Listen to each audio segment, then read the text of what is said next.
had to say. I do want to start, though, with some of the substance that she had to say, because it was your counsel, my days have all blurred together, I think late last week, that she used this as a night to share her vision and to be substantive. I think that was your word. So here's some of her substance on abortion. Let's understand how we got here. Donald Trump hand-selected 3 members of the United States Supreme Court with the intention that they would undo the protections of Roe v. Wade. And they did exactly as he intended. And now in over 20 states, there are Trump abortion bans, which make it criminal for a doctor or nurse to provide health care. In one state, it provides prison for life. Trump abortion bans that make no exception even for rape and incest, which understand what that means. A survivor of a crime of violation to their body does not have the right to make a decision about what happens to their body next. That is immoral. And one does not have to abandon their faith or deeply held beliefs to agree. The government, and Donald Trump certainly, should not be telling a woman what to do with her body. But understand, if Donald Trump were to be reelected, he will sign a national abortion ban. Understand, in his Project 2025, there would be a national abortion, a monitor that would be monitoring your pregnancies, your miscarriages.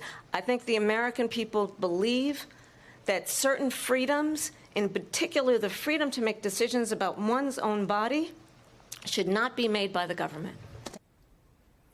A lot of people have talked about her convention speech as something that could have been given by I think Liz Cheney said George W. Bush or Ronald Reagan. Her answer on reproductive health care has a libertarian strain to it. I mean, she's putting herself in the middle of sort of American thought on this issue and pushing Donald Trump where he belongs, way out on the extremes. What did you think of that? Well, certainly on that answer, she did it, but she did it on all the other answers, too. I mean, she used that debate it's funny. I remember the conversation we were having, and, everybody's throwing advice out there, and they're like, she's got to do this, and she's got to do this. And somebody else was arguing, well, she's got to go at his jugular, and she's got to rattle him. And I was saying, well, she's got to be substantive. Guess what she did? She did all of it. Yeah. She moved to the center. She was substantive. She did get under his skin. I have been surprised in a genuine way and in a positive way throughout this very short burst of her campaign, how talented she has been. I think, and some of it is the way that she was treated as vice president in terms of her having a much lower profile. And so the way that the right would attack her was often through supercuts and other things that made her look like a less than stellar communicator.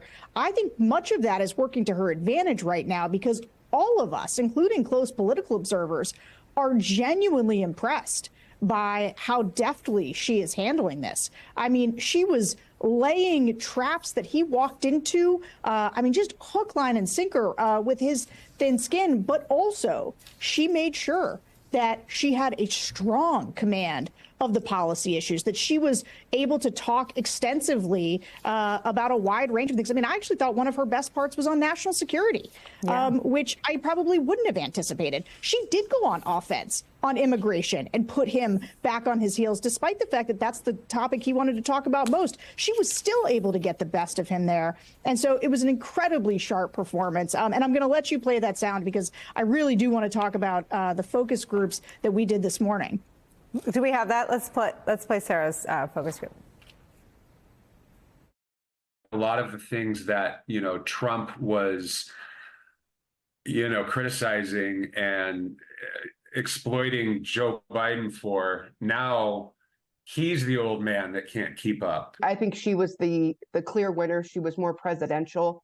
He did a poor job of taking her bait and allowing himself to get upset and caught up in different issues that we didn't need to spend a lot of time on. I was actually pleasantly surprised at Harris, because like many of us, we haven't heard much from her, but she addressed most of the issues pretty well. And she gave Donald Trump like what maybe other candidates couldn't. She was a little bit sarcastic or talking back with him, which I appreciated.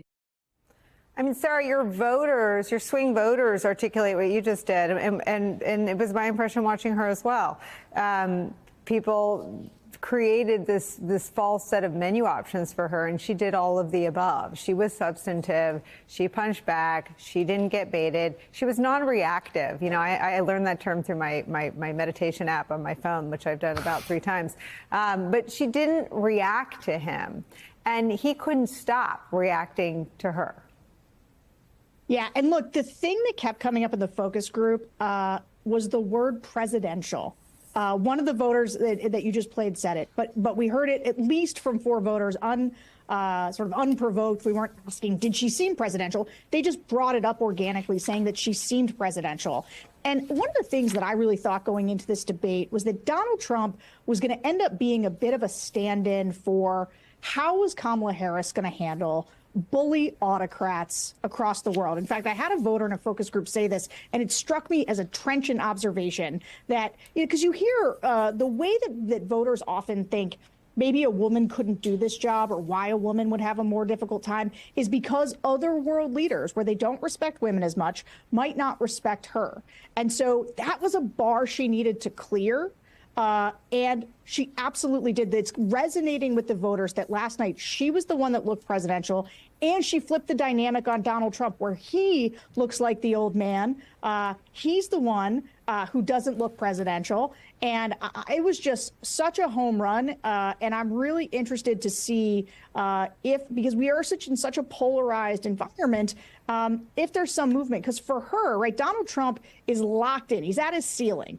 There's not that much more to learn about him. She had room to grow with a lot of these swing voters. And so I feel like it was reflected in the focus groups that we did as an instant reaction. Be interested to see if it starts to be reflected in the polling as well.